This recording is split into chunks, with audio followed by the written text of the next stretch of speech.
The Story King presents, When Destiny Howls. Welcome back to The Story King, where every tale leaves you breathless. Today's story will make you believe in the impossible. Asterisk. The wolf's golden eyes locked onto Kai's the moment before it collapsed at his feet. Any sane person would have run. Any Omega without a death wish would have called the authorities. But Kai wasn't thinking about sanity when he saw the massive silver wolf bleeding onto his porch, its breath coming in ragged gasps. He was thinking about the tiny heartbeat sleeping in the bedroom behind him, his 3-month-old son, Hiro, and how, just last week, he'd made a promise to teach him that compassion meant helping those who couldn't help themselves. Even if those happened to be a 200-pound predator with fangs the size of daggers.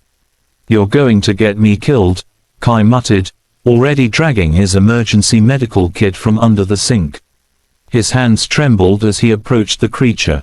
The wolf's silver fur was matted with blood, and a horrific gash ran along its hind leg. This wasn't a wild animal attack. The wound was too clean, too deliberate. Someone had hunted this wolf. Kai had always been too soft for his own good. That's what his ex-partner had sneered before abandoning him 6 months pregnant, claiming no alpha wanted an Omega that smelled like weakness and charity cases. Those words still stung, but they hadn't changed who Kai was. He couldn't change. He wouldn't. The wolf's breathing steadied as Kai worked through the night, cleaning wounds and whispering soft reassurances he'd once used during his nursing training. When dawn broke through his kitchen window, painting everything gold and pink, the wolf's eyes opened again, fully conscious this time, watching him with an intelligence that made Kai's breath catch. "You're safe now," Kai whispered. "Just rest." The wolf did something impossible then. It bowed its head, a gesture so human, so filled with understanding, that Kai felt his Omega instincts surge with protective warmth. 3 days passed. The wolf healed with supernatural speed, but it didn't leave. Instead, it stationed itself by Hiro's nursery door like a guardian statue. When Kai fed his son at 2 a.m., he'd find those golden eyes watching from the shadows, protective and gentle. When Hiro cried, the wolf would pad closer, its presence somehow soothing the infant back to sleep. On the 4th morning, Kai woke to find the wolf gone, and a naked man standing in his kitchen. Kai grabbed the nearest weapon, a spatula, embarrassingly, and held it up with shaking hands. "Who the hell are you? Where's the wolf?" The man turned, and Kai's world tilted.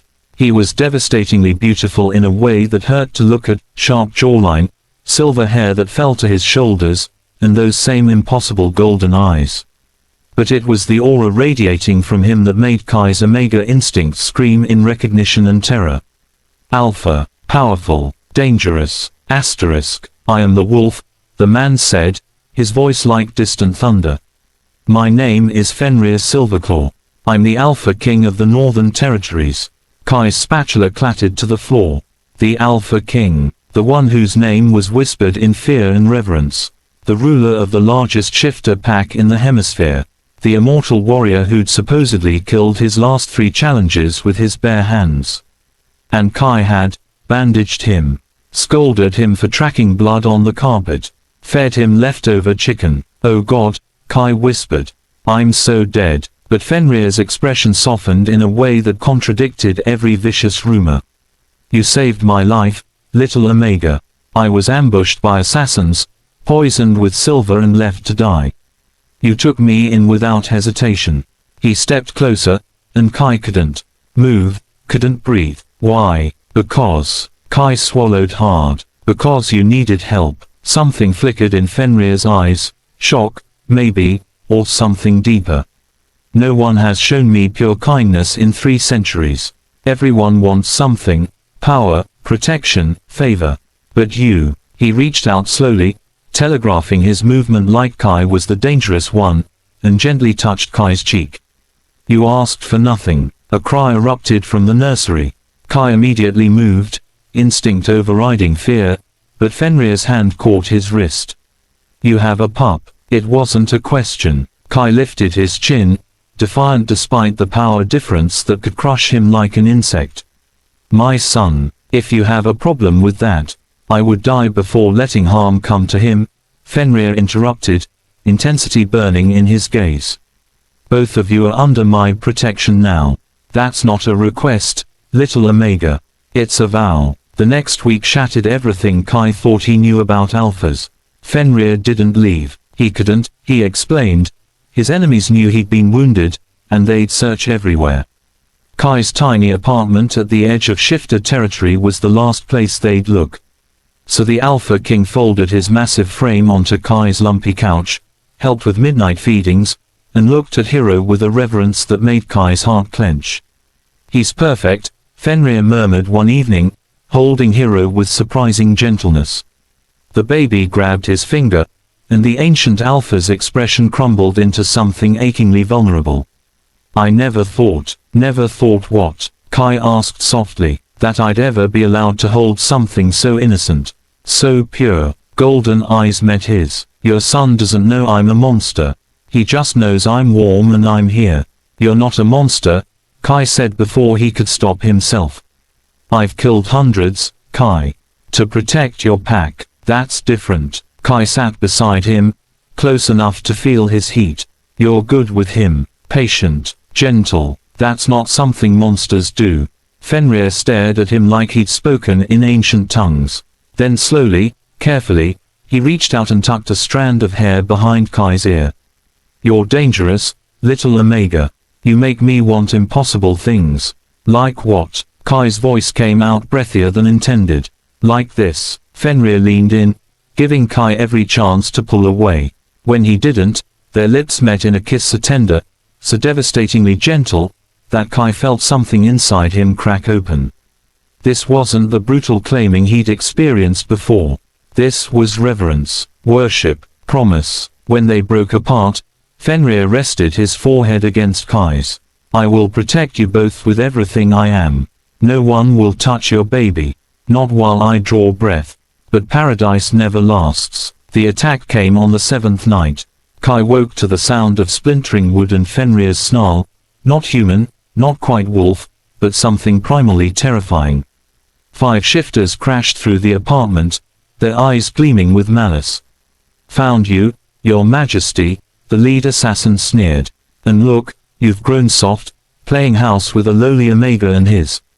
He didn't finish. Fenrir moved like lightning, and suddenly the assassin was against the wall, claws at his throat. Speak one more word about them, Fenrir growled, his voice layered with bestial rage, and I'll paint these walls with your entrails. The fight was brutal and swift. Fenrir was magnificent and terrifying, protecting the nursery door with absolute savagery. But there were too many, and he was still healing. When the 5th attacker lunged past him toward Hero's room, Kai didn't think. He shifted. It was his first shift since Hero's birth, agonizing and imperfect, but his small brown wolf form threw itself at the attacker. Teeth finding throat. The assassin screamed. Fenrir finished him with a vicious strike, then the others, until silence fell heavy and blood-soaked. When Kai shifted back, naked and shaking, Fenrir was there, wrapping him in a blanket and pulling him close. You magnificent, foolish, brave Omega. You could have been killed. He was going for Hero, Kai whispered against his chest. I couldn't. I can't lose him. You won't. I swear it. Fenrir tilted his chin up, eyes blazing with something fierce and possessive. Kai, I need to tell you something. This week with you and Hero, it's shown me what I've been missing for 3 centuries. Not subjects, not warriors, but family, home, love. Kai's heart hammered. Fenrir, come back with me, to my territory. Let me protect you properly. Let me, he hesitated, vulnerability flickering across his ancient face. Let me court you, both of you. I want to be Hero's father, if you'll allow it. And I want, his thumb brushed Kai's lip. I want you as my mate, my equal, my heart. Tears burned Kai's eyes. You're an Alpha King. I'm just, you're everything. Fenrir interrupted fiercely. Say yes, Kai, please. Before Kai could answer, Hero's cry pierced the moment. They moved together, checking on the baby who'd somehow slept through the violence. As Kai lifted his son, Fenrir's arms encircled them both, creating a cocoon of safety and warmth. Yes, Kai whispered, yes to everything. Fenrir's kiss was a promise sealed in starlight. The move to the Northern Territories happened swiftly. Fenrir's palace was enormous and intimidating, but he gave Kai rooms that faced the sunrise and filled the nursery with toys hand-carved by craftsmen. The pack watched with shock as their fearsome king cooed at a baby, changed diapers, and looked at their new Omega like he hung the moon. The Alpha King has gone soft, some whispered. No, Fenrir's beta corrected, watching his king laugh as Hero grabbed his nose. He's finally remembered what he's fighting for. 3 months into their new life, Kai stood on the balcony watching Fenrir train warriors below. His mate moved with lethal grace, but every few minutes, those golden eyes would find Kai and soften impossibly. My love, Fenrir called up. How is our son? Our son. The words still made Kai's heart flutter. Napping finally. Kai called back. Don't wake him. Fenrir's laugh echoed across the courtyard, and Kai felt overwhelmingly, impossibly happy. Until the messenger arrived at sunset, face pale with terror. Your Majesty, he gasped. The High Council has convened. They're demanding you reject your Omega and send him away. They say a king cannot be mated to a common Omega with another's child. They say, he swallowed, they say if you refuse, they'll invoke the ancient challenge. You'll have to fight all 12 Council Alphas to keep him. Fenrir's expression went glacial. Let them come. But Kai's blood ran cold. 12 against 1, even for an Alpha King, could be death. And standing in the doorway behind them, holding Hero with tears streaming down his face, was Kai's ex-partner. Hello, Kai, he smiled viciously. Did you really think you could hide my son from me forever? What happens next? Will Fenrir survive the ancient challenge? Who is Hero's real father? Subscribe to the Story King for the continuation of this tale, because some stories are too powerful to end.